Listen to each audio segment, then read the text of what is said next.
Hello दोस्तों, आप सभी को जय मसीह की स्वागत करते हैं आज फिर से एक और नए वीडियो में। दोस्तों, आज का वीडियो बहुत ही इम्पोर्टेंट होने वाला है आपके लिए, क्योंकि आज मैं जो वचन आपको देने वाला हूं, जो ये 4-5 वचन है, ये आपके जीवन में बहुत बड़ा काम करने वाला है।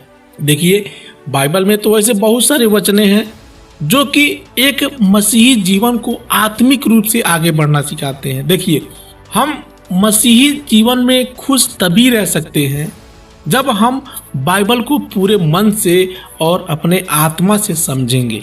बाइबल जो ये परमेश्वर का वचन है, इससे हमें आत्मिक सुख ज़्यादा मिलता है। यदि आप प्रभु पर विश्वास करते हैं तो आपको अंदर से वो एनर्जी मिलेगी, वो साहस, वो हिम्मत मिलेगा इस वचन के द्वारा। ठीक है ना? तो ये जो आज का 4-5 वचन है, इसको आप ध्यान से सुनिए और इसको समझने का कोशिश करिए। देखिए, जब हम पढ़ते हैं यिर्मयाह अध्याय 17 के 7 में, तो यहाँ परमेश्वर का वचन कहता है, धन्य है वह पुरुष जो यहोवा पर भरोसा रखता है, जिसने परमेश्वर को अपना आधार माना। क्या कहते हैं? धन्य है वह पुरुष जो यहोवा पर, यानी कि जो हमारा सृष्टि करता है, परमेश्वर है, उस पर भरोसा रखता है। मेरे प्रियो, मैं आपको हमेशा बताता हूं कि हम जो विश्वास करते हैं परमेश्वर पर, जो भरोसा करते हैं, परमेश्वर हमारी प्रार्थनाओं को तभी सुनता है जब हम उसको आत्मिक रूप से विश्वास करते हैं। देखिए, विश्वास 2 तरह का होता है, एक आत्मिक और दूसरा भावनात्मक विश्वास। भावनात्मक विश्वास वो होता है जो कि इंसान बिना जांचा परखा विश्वास कर लिया, बिना बाइबल को पढ़े, बिना अध्ययन किए विश्वास कर लिया। उसका विश्वास भावनात्मक विश्वास होता है। उसके जीवन में यदि थोड़ा बहुत मुसीबतें आती हैं तो वो इंसान टूट जाता है, उसका विश्वास टूट जाता है। लेकिन आत्मिक विश्वास वो होता है जो इंसान इन सारी वचनों को जांचा है, परखा है, तब उसके अनुसार वो विश्वास करता है, तो परमेश्वर उसको आत्मिक रूप से आगे बढ़ाता है। उसको जो आत्मिक सुख मिलता है ना, वो सुख दूसरे लोग कभी नहीं पा सकते हैं। तो मेरे प्रियो, आप जब भी परमेश्वर पर विश्वास कीजिए तो आत्मिक रूप से विश्वास कीजिए। अब दूसरा वचन है मेरे प्रियो, जब हम पढ़ते हैं फिलिप्पियों अध्याय 4 के बारे में, तो यहाँ पौलुस लिखते हैं, मैं दीन होना भी जानता हूँ और बढ़ना भी जानता हूँ। हर एक बात और सब दशाओं में मैंने तृप्त होना, भूखा रहना और बढ़ना घटना सीखा है। मेरे प्रियो, हम जब प्रभु यीशु पर विश्वास करते हैं ना, तो परमेश्वर कभी कभी हमारा टेस्ट भी लेता है, यानी कि परीक्षा। कभी कभी ऐसे हालात आ जाते हैं जहाँ पर हमको भूखा भी रहना पड़ता है, प्यासा भी रहना पड़ता है। तो परमेश्वर ये जानबूझ के होने देता है ताकि आगे चल के यदि हमारे जीवन में कभी कठिन परिस्थिति आए, कभी कठिन समय आए, तो उस समय को हम झेल सके, उस परिस्थिति से हम लड़ सके। ठीक है ना? इसलिए यहाँ पौलुस लिखते हैं कि हर एक बात और सब दशाओं में मैंने तृप्त होना, भूखा रहना और घटना बढ़ना भी सीखा है। आगे कहते हैं, जो मुझे सामर्थ्य देता है उसमें मैं सब कुछ कर सकता हूँ।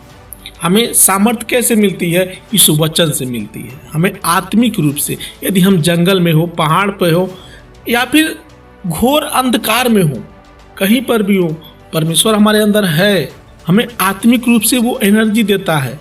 यदि परमेश्वर हमारे साथ है तो हमें किस बात का डर है? वो कभी भी हमारे लिए रास्ता निकाल सकता है।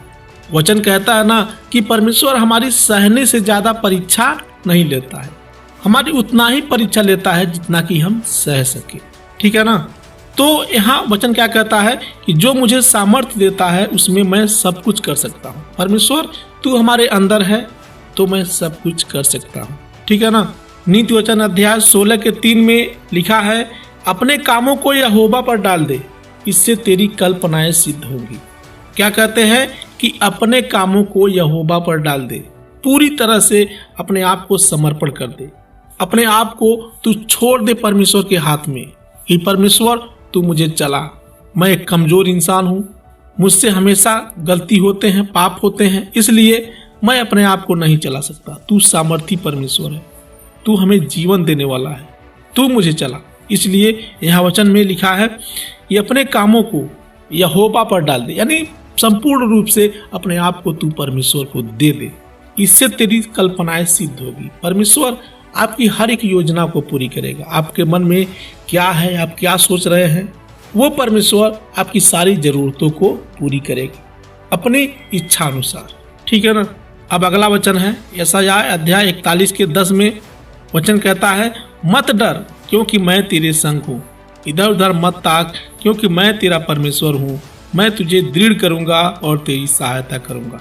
क्या कहते हैं कि मत डर क्योंकि मैं तेरे संग हूँ। कहते हैं ना कि यदि आप किसी घनघोर जंगल में हैं, आपके चारों ओर कोई रास्ता नजर नहीं आ रहा है, आपके आगे एकदम शून्य ही शून्य दिखाई दे रहा है, वहां पर परमेश्वर से प्रार्थना करिए। यहाँ कहते हैं कि मत डर क्योंकि मैं तेरे संग हूँ, इधर उधर मत ताक क्योंकि मैं तेरा परमेश्वर हूँ। परमेश्वर ने जैसे सबकी मदद करता है, जहां असंभव से असंभव काम था परमेश्वर ने वहां संभव करके दिखाया। इसलिए परमेश्वर कहता है कि तू मत डर क्योंकि मैं तेरे संग हूँ, इधर उधर मत ताक क्योंकि मैं तेरा परमेश्वर हूँ, मैं तुझे दृढ़ करूंगा और तेरी सहायता करूंगा, अपने धर्ममय दाहिने हाथ से मैं तुझे संभाले रहूंगा। प्रभु कहता है कि मैं तुझे गिरने नहीं दूंगा, यदि तू गिरेगा तो मैं तुझे उठा लूंगा। ठीक है ना।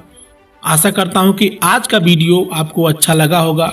मिलते हैं कल फिर अगले वीडियो में। तब तक के लिए आप सभी को हमारे प्रभु यीशु मसीह के नाम में जय मसीह की।